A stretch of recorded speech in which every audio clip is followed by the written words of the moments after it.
Good afternoon, everyone. Welcome to uLaw's CPD webinar. Thank you all for joining in for today's session. I hope all of you are able to hear me well. If in case you're not able to hear me well, please do let me know on the chat window. Awesome. Thank you for that, Steph. Perfect. So another week, another Friday evening, Friday afternoon, almost evening to me. So here we are discussing a CPD topic. Yes, CPD, very exciting for all of you, at least in terms of getting credits. Just kidding. Pretty helpful topic. We're going to be focusing on law office matter management. Very helpful. It's a little lighter topic on a lighter note, talking about very less of numbers, more of things to do on intake, client intake, and in the front of, making sure everything is good right from the time onboarding a client to making the file closure. So today's focus is mainly on file or matter management. So please make a note, all of you, for today's topic to make sure to get credits, 1 hour of professionalism CPD credits across 4 provinces: Ontario, British Columbia, New Brunswick, and Alberta. All right, so like every other Friday afternoon, we have a set agenda for today's CPD session as well. Very straightforward, diving straight into matter management. I think one of the topics that we recently discussed were about client contact management, making sure the client intake happens smoothly. So according to me, matter management is just a simple continuation or a simple process of continuation right from the time you onboard a client or you intake a client to the time the file or the matter has been created. Basically, we're going to see the matter creation and steps involved with the life cycle and status of the file, along with compliance documents after creating the matter, handling retainers, and ensuring that at the time of retainer agreement being drafted to the time retainer receipts and retainer being collected into trust accounts. And in case you are not engaging into the services, making sure that you are providing the client with a non-engagement letter. So these are certain things that we're going to see in today's webinar, ensuring all the law society requirements that you need to follow from the time you intake a client to the time you close a matter. So it is end-to-end process that we're going to see today. Very interesting, I would say. Take a paper and pen or use your iPad, try to make notes, ensuring all those points that we discussed today, or at least take screenshots of these slides. I wouldn't mind. They're all available on, I think, one of those websites for Law Society. I'm not too sure. It should be available, but irrespective of that, feel free to take screenshots and make your own notes. Nothing like your own notes. I'm still the old school method to make my own notes. I have some chats coming up. Hello, how will uLaw know I joined? Last week I joined and received a confirmation after the CPD. I can send you an attendance link, Jesse, after the call, or I'll try to enter the attendance link here for you all to, join. I do know that you've attended. I'll try to send you. So the best way to claim for CPD credits is go to your specific Law Society portal, and you'll be able to find the CPD credits available in there. All right. Thank you. So quickly, getting forward with the agenda, we stopped at the Law Society requirements for matter right from the time you do a client intake to the time the closure happens. So along with it, we're also going to see how do you handle disbursements and the trust and general management, the banks, the finances that come in for a specific client and that is being entered under a matter or a file, and how is the money being managed upon invoicing and transferring money from trust to general, as well as the matter document management, which is very important, I feel, because most of it lies with the documentation and ensuring everything is recorded properly and everything has been addressed properly wherever required. And along with it, we're also going to see two lighter notes or two lighter subtopics, which are actually my personal favorite, like mobile docketing, understanding how fast and quick you can act upon having a conversation with client. There's several apps today which allows you to do mobile docketing, whether you don't have to literally be in front of your system or your computer or anything. You just need to pick up your phone and docket it. uLaw allows you to do that, certainly, but there's several ways you could do it.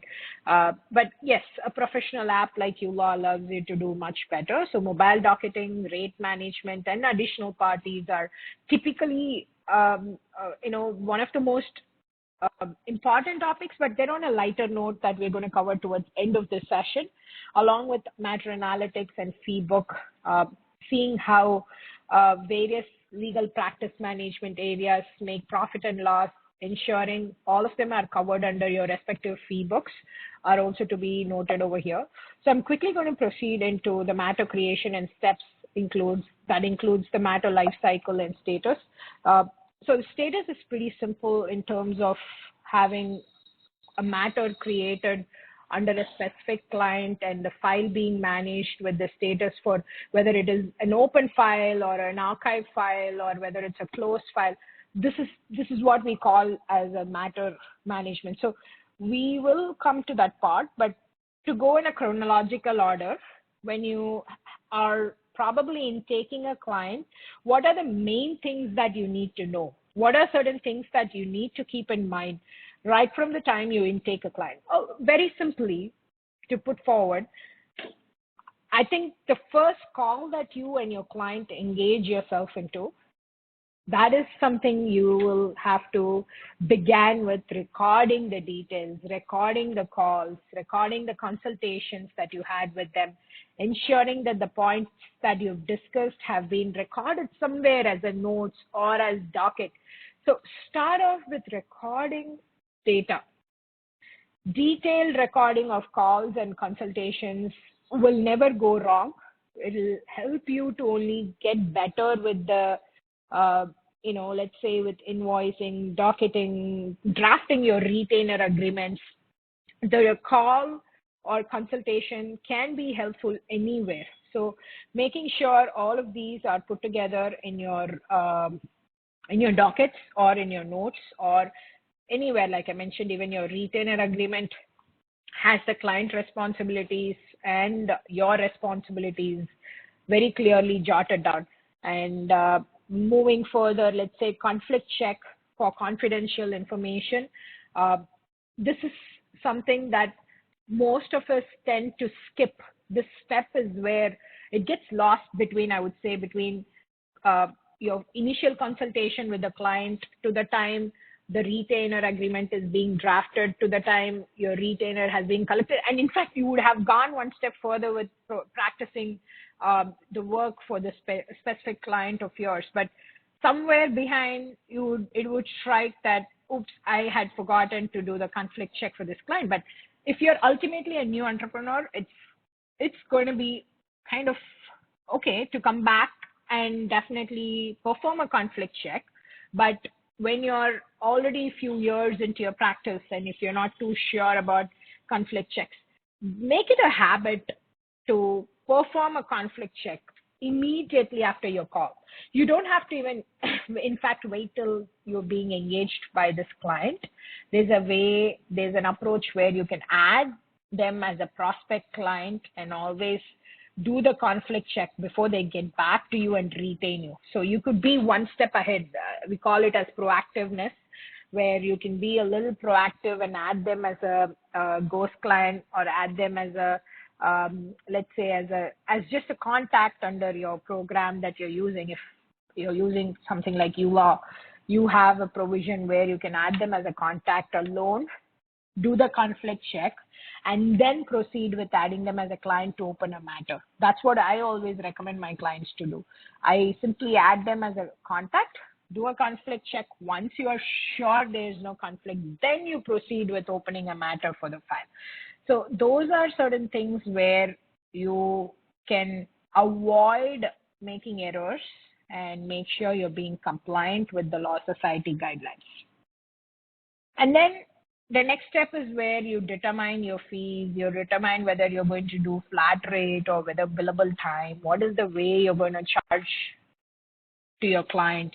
And also whether you're going to charge them upon completing the work, which is called as a client payment, or whether you're going to charge them much earlier, which is like you charge them as a retainer, get it into your trust account, and then finish the work, move the money into your general account. Determining the method is very important, and then making sure upon depositing that retainer or a general account payment, ensuring you provide them with a receipt is also critical. This is another place where people tend to overlook, and there is no set rule, but I mean, it's recommended to go in a life cycle, which we are just discussing now, right? So, you have an initial consultation, then you intake the client, and then you determine the method of fee, or determine the method in which you want to collect the fee, and then you proceed with depositing the money into the trust or general respectively, and provide them with a receipt. And if there's anyone who you are not going to engage into further services, you provide them with a non-engagement letter. So if the client's work has been done, of course, you're going to proceed further and give them a closure letter. But if there's something that is not completed, then you go ahead, provide them with a non-engagement letter saying that, thank you for catching up with our associates or with our partners or with myself. I am so glad that we exchanged some information, and, that unfortunately things did not work out, or for various reasons. You can make your own templates, or again, if you're using our program, you also have a closing letter that is available under matter management, under document generation or compliances for closing letter in case, and also non-engagement letter in case you are not engaging the specific client of yours. All right, so that is about client intake, service, and communication. Very, very important, something that you don't want to miss at all as the first step of communication with the client, engagement with the client, ensuring you're compliant as per Law Society is very, very important. Those who have joined a little late, we are already 14 minutes into the webinar, and the topic for today's webinar is Law Office Matter Management. You're entitled for 1 hour of professionalism CPD credits.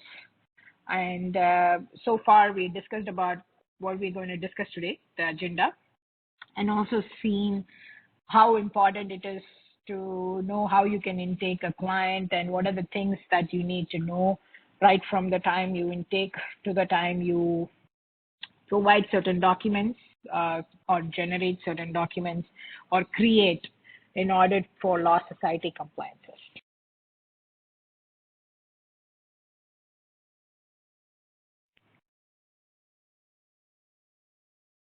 Yeah, I have some chats coming in, but I think I'm going to keep it for the last, probably last couple of minutes. I'll quickly go through all the chats with you all. And yeah, so moving into matter management, as we all know, if you're working in a platform like uLaw, very, very simple that upon creating a client and ensuring that the contact or the client management related compliances are taken care of, the life cycle quickly moves to matter management, where the clients, let's say the clients have been created, conflict check has been performed, retainer agreement has been drafted, retainer has been collected, retainer receipt has been issued, and the work has begun. So when it comes to a point where the work has begun, that is truly where your matter management lies, because this is, in a simple word to say, managing the day-to-day operations of the client or the matter of your practice. Of course, uLawPractice provides a way to efficiently manage matter to ensure your practice achieves all the responsibilities and requirements to easily generate documents, to easily allow you to record dockets and disbursements and complete all the necessary documents in a matter with simple click of a button. I'm sure all of you have witnessed the ones using uLaw program, but just to give you an idea, if you're not using it, what are things that you have to keep in mind? Right from the time organizing the file, which means indexing it, giving it a title, ensuring the rates for the billable time dockets has been specified, and ensuring all the details such as, let's say if there's a court file number, everything is going to be entered in there. Followed by docketing, whether you're using a phone app or the program by itself, ensuring phone and meeting dockets, consultations, correspondences, everything has been entered in there. And also the disbursements, right? Like while dockets is a side of a billing, disbursements is another side of billing. All of us know that disbursements can be there from trust account, disbursements can be there from general account, credit card. So disbursement management is very important for daily operations. It could be, like I said, any bank account, but follow your money to record it. Sometimes we might use our personal account.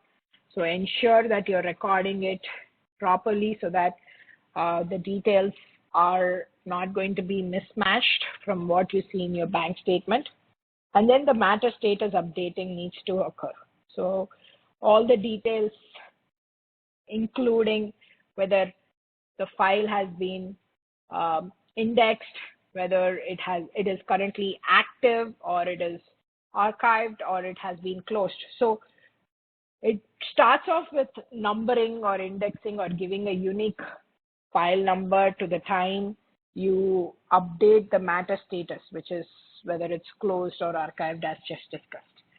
So remember that managing the matter or daily operations of a specific client and a file starts off with file organization and goes on with matter status updating. Even though those are certain points that might give less importance, that might feel that it is of less importance, like, indexing. File indexing is something that we tend to, kind of overlook, because this is something that you might tend to probably forget at the time of opening a file, but it's very important as part of your file checklist, etc. It helps because genuinely, let's take file management as per the specific slide.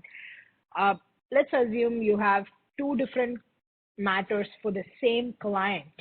So how do you find it out? It's pretty simple if you are cross-indexing it, if you're ensuring there's a file identification number for every single matter, even if it's the same client with two different matters. With the help of numeric and cross-indexing, it becomes really simple to maintain, to not mix up with the file matters or issues. So of all the points that we've seen so far, if you ask me, these are the 2 points that I would say really important, that file indexing or cross-indexing of a file and conflict check is totally important for you to ensure that there are no confusions. There's no repeated data that is being utilized.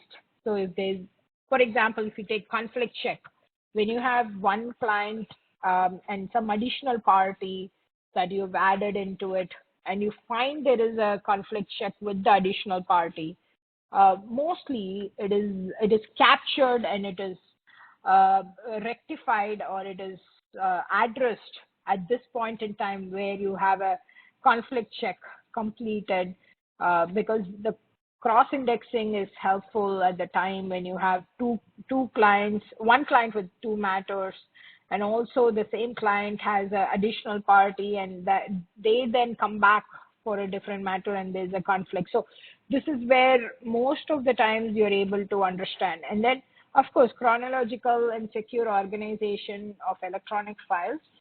Everything today going electronic media is very important, and ensuring all the other client interactions are being captured, or they are being recorded as either docket or as a correspondence. So make sure of file management. If you ask me, two topics which I've already shared with you all is cross-indexing and conflict check. And as we move further down, talking about retainer and retainer agreement, building a retainer agreement is one of the most, I'd say, toughest. But again, if you're using a program like uLaw, you have it with one-click button. But if you're someone who's creating your own retainer agreement, what are certain things that you have to keep in mind? If you ask me, start off with simplest, ensuring that you have described the nature of the matter, you have quoted down the scope, nature and scope basically, and the client responsibilities and your responsibilities, and the course of presentation, schedule of representation, along with the method of communication and how frequently you want to communicate with the client, and all the retainer arrangements, whether the retainer is going to be paid by check or by cash or by a credit card, whether they have any details about the retainer termination policy, or what happens if the retainer agreement has been terminated, whether do they get back a refund, or do they get back a partial refund, or they get back no refund. What are the terms and conditions of retainer termination is going to be specified in there, or needs to be specified in there. Because there's so many times where people would engage you for services, provide with retainer, but not proceed further for several reasons. And at that time, they should be aware about what are the terminations. So the termination clause is really important in your retainer agreement, followed by the client confidentiality, making sure the information is confidential, and providing that on the agreement, as well as the risks that are associated with various methods of communication. With today's electronic media, it's really important that the risk that's associated with certain methods of communication needs to be put forward, and all of these are better mentioned on a retainer agreement, because that's one of the most important. At the same time, that's really important, as it's what you have. It's one of the most first document that is being created between you and your client. So ensure that everything is being put forward in the first agreement by itself. Proceeding into compliance documents, when it comes to law society audit, what are the auditors' point of view, or what are they looking for in a client intake process? There are, of course, if you again are using uLaw, you would find there's a separate tab that says compliance for client management and matter management or file management. But just letting you know, if you're doing something on your own, or if you're trying to prepare something by yourself, I would say start off with basic client ID verification. This is something that can be as simple as possible upon finishing a call with a client, asking them to share their driver's license or a simple citizenship card or a passport, whatever it could be, their client ID verification document of your client, and followed by a client intake form. Of course, it could be an electronic method of submission, or it could be a physical copy, or it could be something that they come into your office and sign as a retainer, or an client intake form, followed by a retainer letter or an agreement and a retainer receipt. So very similar to what we discussed in the life cycle. And once they sign in, I would actually say do the conflict check even before the retainer letter is sent out. So conflict check should actually be the third line here before even the retainer letter comes in. But I mean, more or less very similar, it goes hand in hand. So ensuring that the client ID has been verified, client intake form has been filled, completed, the information is all captured into the program, ensuring that the retainer letter or agreement has been provided with, and the retainer has been collected, and retainer receipt has been provided to the client, conflict check has been completed, and all the documents that you need for a conflict check has also been addressed, along with, in case if this particular client is not engaging, making sure that the non-engagement letters are provided, and moving them from a client to a ghost client is also to be completed. Along with it, clear invoicing, statement of trust in general, summary, settlement statements, and invoices, client contacts, ensuring all matter statuses, whether all your matters active at the moment or closed or archived. A quarterly update is well appreciated because you're able to keep a tab by end of the year. You know how many matters has been completed, how many of them has been addressed as archived, or are they some more pending? Are the pending ones shown as active? So there's whole bunch of these documents that falls into this criteria for Law Society audit. And right from client intake form to client ID verification to the disposition letter or a closing letter or a closure letter, everything is equally important.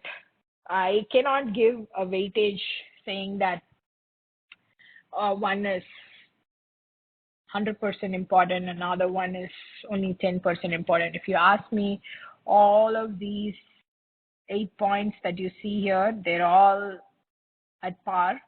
So make sure that there's nothing that's left out when you're reviewing for a Law Society audit. So it's basically how ready are you for an audit, how ready and how much you are able to face an audit when it's that time of the year, ensuring you have everything in and out for a client. It shouldn't be the other way around. It should be like you're always ready for an audit, right?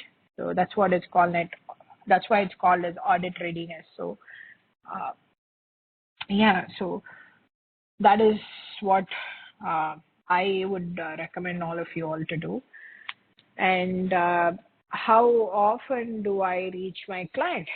This is a big question mark. Should I reach a client every week now, or making sure that you are able to address all the requirements from your clients for the file, ensuring that all the documents that you need to share with them on a regular basis is also to be covered here. So just remember one thing, that there are different methods to reach a client. A client of yours would prefer a phone call. Some would prefer an email. Some would just prefer a text message. These days, there's so many different methods of communication, social media. There's some who like to only chat. So pick something that your client likes.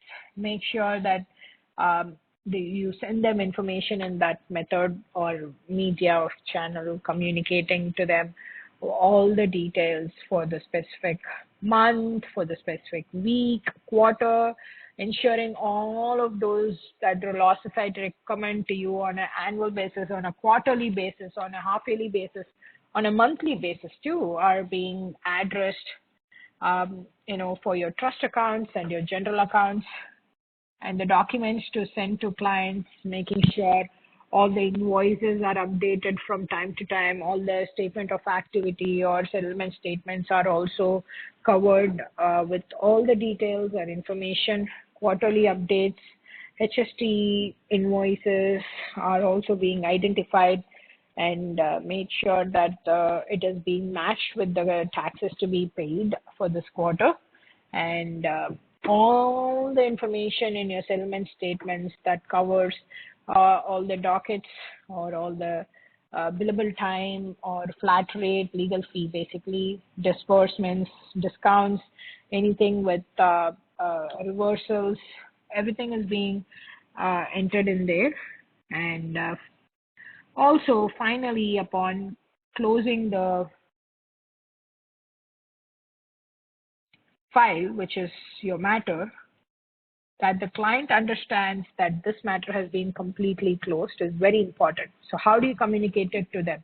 A matter management is very important while you intake a client to the time the file has been closed. Everything needs to be updated. And lastly, don't forget that you also want to provide your client with a personalized service. I really love rendering services to my client in a very personalized manner. I like giving them calls. I like giving them, sending them emails with personalized messages for holiday, for your, for any specific, let's say Thanksgiving or Labor Day weekend, or let's say when a simple birthday. Sometimes you do get information for birthday. So try to brand it with your logo. Try to bring in the contact information of you. Try to remind them about your existence.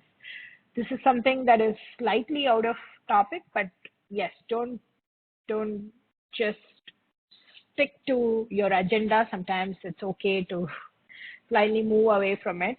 So yes, please do make sure that there are all the documents you send to client, the wishes, the greetings, the personalized messages with the brand, with your logo, reminding them of your contact information. Everything is equally important, right? So as part of what we've been seeing in the last 30 minutes, quickly going through today's topic.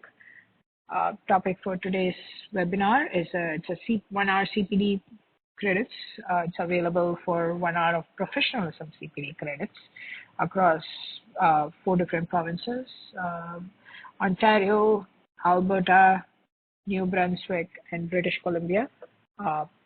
Please do type in the specific title to avail the CPD credits.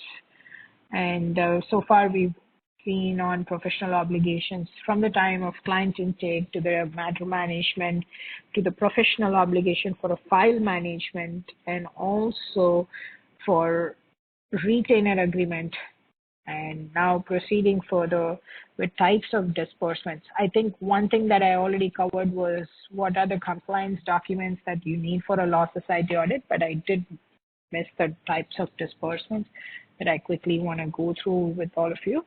So disbursements, I know that legal fee, charging your legal fee is pretty standardized.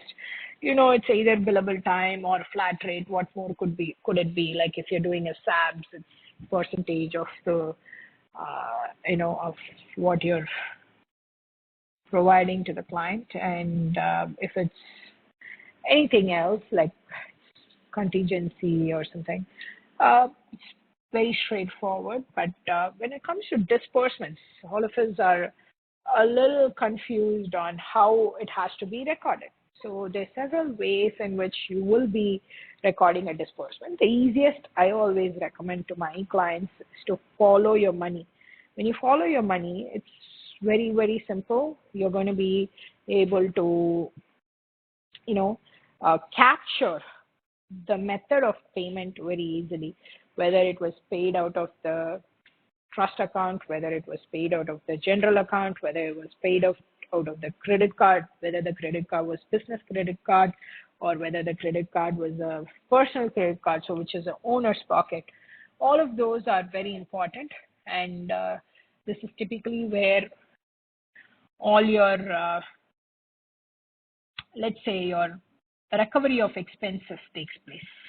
So make sure that right from the time you capture whether it's a billable, whether you're going to be charging it out of trust or general to the to other features, like if you're using a program like uLaw, you know that if you're charging for, let's say, photocopies, you can just simply click on add new disbursements and enter it as if you're charging for a miscellaneous and photocopies, and you will actually find unit and rate.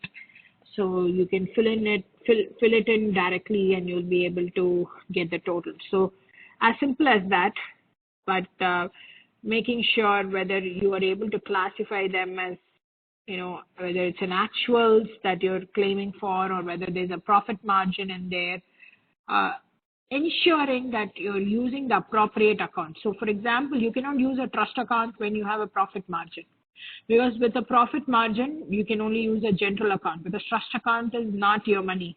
You cannot move money out of trust with a disbursement that is having a profit margin. So the ones that say billable, you can use both trust and general. Unit rate, mileage, travel time, all of those very similar, which uses only general. And recovery of expenses on both actuals and profit margin, or actuals alone, or both trust and general can be used. And the profit margin, the ones with profit margin are definitely only general, whether it's an recovery of an expense or outsourced consultancy. You can only use the general account for it. But try to make sure that the ones that say both trust and general are also fine. The ones that say, sometimes it's only clear for you when it says both trust and general, because actuals are only both trust and general, but the ones with profit margin, they're very clear it's only general. So make sure that you follow that to ensure that compliance is not broken, and that you are able to follow all the guidelines in there. Quickly talking about compliance documents that you need for Law Society, that is already discussed. Any questions, I request you all to put it on the chat window. And going forward with how often do you reach your clients? So now this is a question that all of us have it till today. I think on a regular basis, what are the things that you need to share with them? As regulators point out, try to hold at least a quarterly review with your clients. If it's an ongoing file, if it's something that has been going on for more than 3 to 4 months, or at least 2 to 3 months, try to have a quarterly review with them if the matter has remained open for a long time, especially, and ensure that all the dockets, disbursements, invoices, everything has been discussed upon, and that the documents that you need to send to the client are also discussed from both file management aspect of it as well as an accounting management aspect of it. But ultimately, everything falls under still filing, right? Even if it's a simple HST document or reconciliation document, still it comes under file management. But today we are focusing more on file management for the client than for accounting. So quickly getting back in here, ensuring that all the invoices are matched with clients' payments, receipts for both retainers, as well as all the dockets are totally matching with the correspondences that you have updated. And all the quarterly updates to clients with proper statement of activity should cover all the dockets, ensuring that account statement also covers all activities that are there in your trust in general.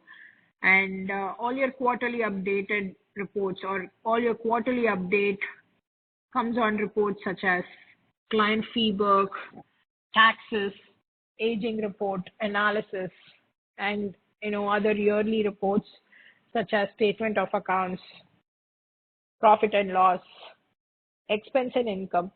So even though they're part of accounting, there are certain documents that needs to be sent to client, but of course not the accounting, not the business accounting part of it, but at least some things like some statement that includes both settlement statement as well as summary and client fee book. Source of contact is something that you have to mention at the early stages, but those are also downloaded as records or reports. And but if you ask me very clearly, top 3 reports that clients love to see are trust plus general statement. Now, if you use uLaw, there's a simple statements tab where you can find out trust plus general statement. And this is something that allows you to showcase to your client the money that came into trust, the money that was invoiced, then moved out of trust, and then the money that came into general if there's anything like as a client payment.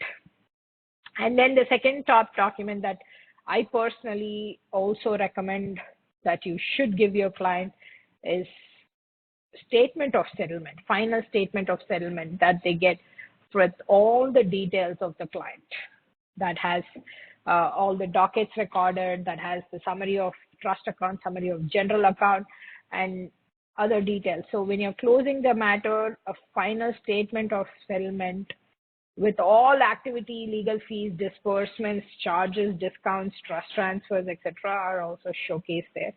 And the third important document to be sent to client is a client fee book, ensuring all the details of client's fee is being entered there, legal fee is being showcased there. So, and of course, don't forget your Christmas cards. Also, with the Christmas season coming up, I hope you've all started personalizing your messages. Yes, that's something that you would really find nice to be sent to the client. All right, so that's about maintaining your client relationship or maintaining the rapport with your clients, ensuring all the documents are being sent to them and you're keeping in touch on a regular basis. We are proceeding with additional parties. How do you ensure that the additional parties are being managed well? And where does it seek importance, rather? Where does it show importance when it comes to additional parties where a specific client has 2 different matters and the same client has additional parties? Like I already discussed, it's important that they are first recorded as an additional party and then they are associated to the specific file, and then the clients and their respective additional parties are being managed. And once you manage the client relationships to matter, it'll be simpler for you to automate any forms. Like, or if you're using uLaw as a program, practice management program, you'll find automating the forms, creating certain code forms using using additional parties, especially if you're using a criminal matter or landlord tenant board. You need to add in additional parties information. It's very, very straightforward when you have them added as an additional party into the file so that all the details are being captured and transferred into the specific letter or form. So definitely code forms are one of the most important forms where additional parties need to be entered.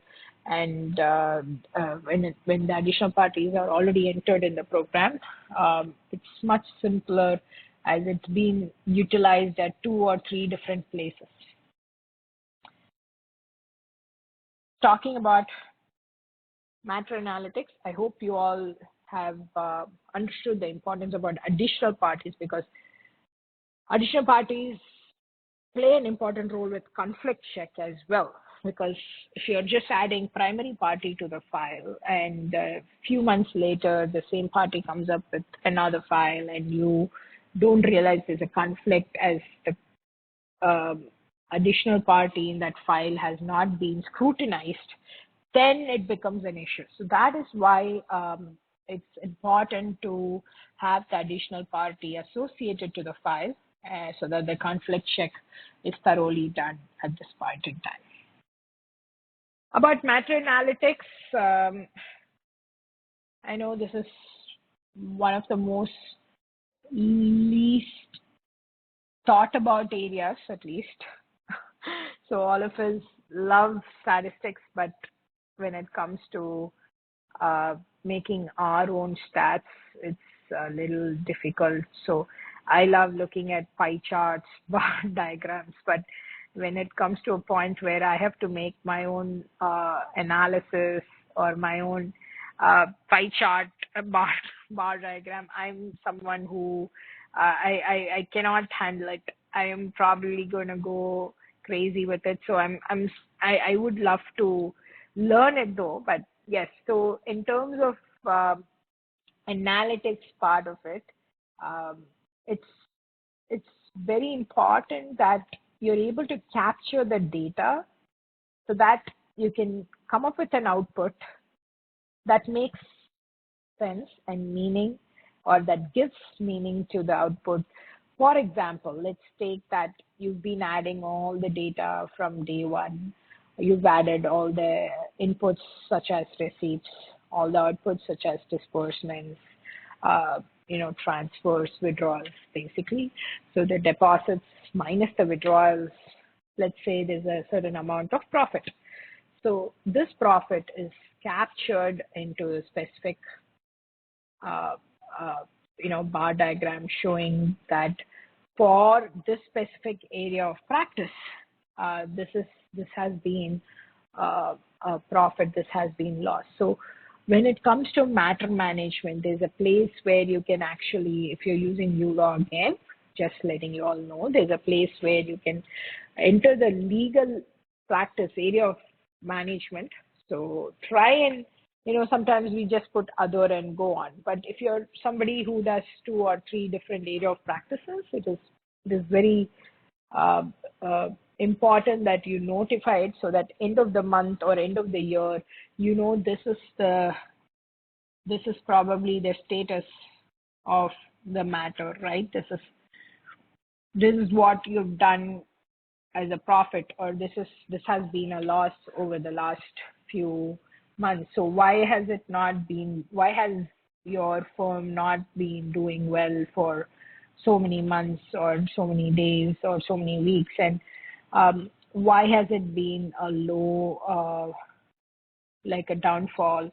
All of those can be analyzed, all of those can be discussed, thought over, and analytics helps you to basically visualize the data, because until you keep looking at it as a number or as a figure, it's not like you're going to be able to come up with an idea. But at least when you are able to scrutinize it in a form of a pie chart or a diagram, it's going to be much simpler. So you at least know how to plan for it and react to it than not taking any call, right? So yes, matter analytics is as important as you have other do's, other don'ts, other compliances. Uh, Matter analytics is, even though internal, it's pretty important. So try to make the best use of options that's available for you within the matter, where you can classify the matter. That by itself helps you to give a lot of data, a lot of idea on the legal fee and client expense or disbursement aspect of it. Comparing clients and matter for revenue and expenses gives you a big idea, gives you idea of margins, whether you're able to do more or less, all of those that I already discussed.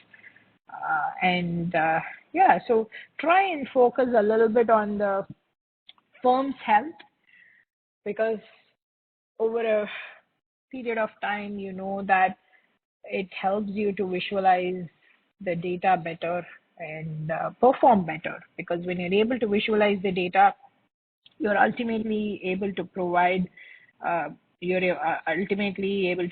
better information and go better for it. So try and keep yourself on with matter analytics. And almost to our fag end of the webinar.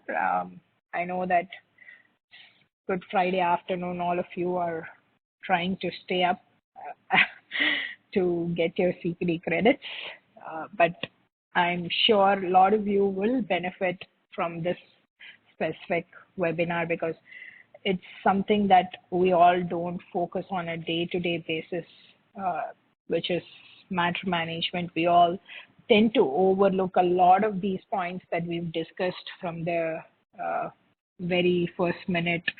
So try and implement these. I hope you've been taking screenshots. Try and, focus on a little bit of just not billing, just not getting money into your trust, just not issuing receipts. But beyond that, think beyond that, like things like matter analytics, things like additional parties, things like, conflict checks. I've already given you 3 top things that I feel out of this webinar is really important. If I were you, I would just, start off with the life cycle very clearly from the point we discussed the conflict check to the point where, the closure letter has to be provided or non-engagement letter has to be provided. And then focusing on ensuring the indexing, the file indexing is done, matter status updating is being done. So every slide, if you take, there are at least 2 to 3 important takeaways from here. So I don't know how many of you have been following uLaw's in file indexing numbers. So it's very important as part of Law Society compliances, again, that, cross-indexing or unique file numbers. That's what the right word I would say is. Like every file, every matter needs to have a unique file number. It cannot match. It cannot be sequential. It has to be really unique. And, ensuring that all your professional obligations are being met right from the time you open a file to the time you organize through numbers. Everything is being taken care here. And also having the retainer agreement put forth very clear from day one. And all your disbursements are being classified well, and you're not making any mix in terms of what needs to go out of trust, what needs to go out of general. If it's actual, you can use both trust and general. If it is something with the profit motive, it's only general. So it's as simple as that.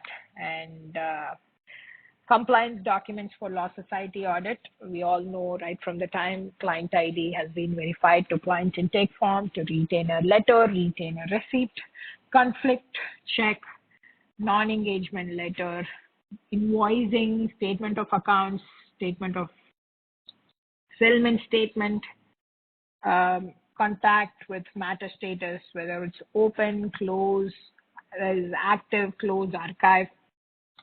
End of the day, giving a closure letter, and how often do you reach out to your clients, how nice you are to keep in touch with them. That doesn't mean giving them a call every half an hour and ensuring that they're having the best time with you in terms of your practice, in terms of your services.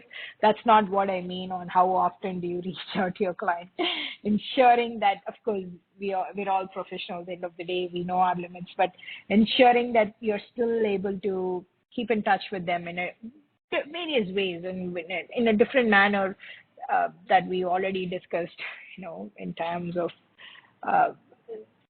documents that you send to them, ensuring that everything is detailed, everything is explanatory, self-explanatory, everything has been did some things that you go a little bit beyond, like giving them bill of cost, giving them settlement statement, giving them trust plus general account summary, and ensuring you send them personalized messages, and also finishing up with in a nice way, like a closure letter or a closing letter.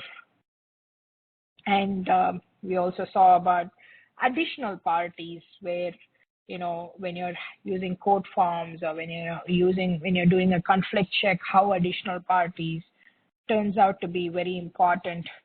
And matter analytics is something we saw last, where it's important to keep a tab on all the data that gets converted into pie charts or bar diagrams, giving you a nice visualization of the data, and helps you to make a decision based on that, react to it basically. And almost in the last fag end with mobile docketing, mobile insights, it's very simple. What you do on a phone app is what you do on a mobile docketing. If you're using a program like uLaw, how do you benefit from them? As simple as the the mobile word itself says mobile, right? Like when you're on your own, when you're not stationary, rather you're literally on the fly, having all your conversations, having all your correspondences recorded, converted as dockets, or going into conversations, emails, chats. All the client information and matter details are being updated. Understanding the billing and other financial data are also to be entered into the specific mobile data app.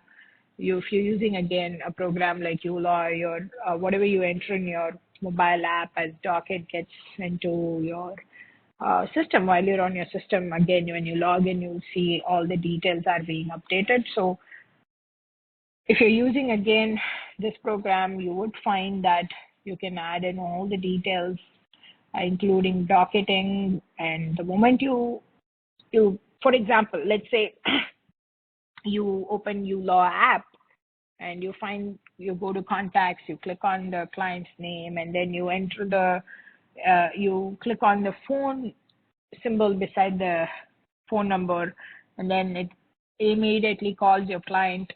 And then the moment you're done with the client, like the fourth screenshot here shows you, would you like to add a docket? The moment you say yes, and then it goes on to adding as a docket with a title, etc.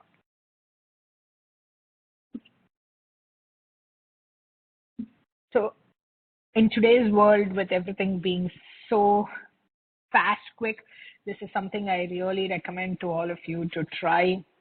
If you're having a mobile app, or if you're not having a mobile app, please download it and try to use it and make the best use of today's technology. Being really mobile is really important. You don't want to stick to a system. You don't want to stick to a place. You want to do your things as and when you're on the go. So that is one of the benefits of a practice management, with less cost, more efficient in practice, allows you to practice, allows you to use more highly refined forms, automated tools, saving you more time to put towards your work that really matters, and ensuring the whole total cost of ownership, compliances, practicing from anywhere, everything is being taken care when you're using a program, when you're using a practice management software that the system provides documents, accounting, code forms, compliances, and at the same time, utilizing cloud technology. You can practice from anywhere, access the files, whether you're sitting in Calgary, whether you're sitting in Vancouver or Toronto, anywhere in the world. In fact, you're able to access it on any device. So very simple that if you're not a uLaw user, please go on to our website, go to uLawPractice.com or uLaw.io. You will be able to find the sign up for free 30-day trial. My colleague, Steph, would be adding in all the links on the chat window. Please do pick it up. And then you could add in all the details. If you're not a uLaw user, please go and sign up for the 30-day free trial. If you're an existing user, please do refer your friends. Thank you once again, all of you, for joining in for today's session. I'd like to repeat the topic. We do have few chats. I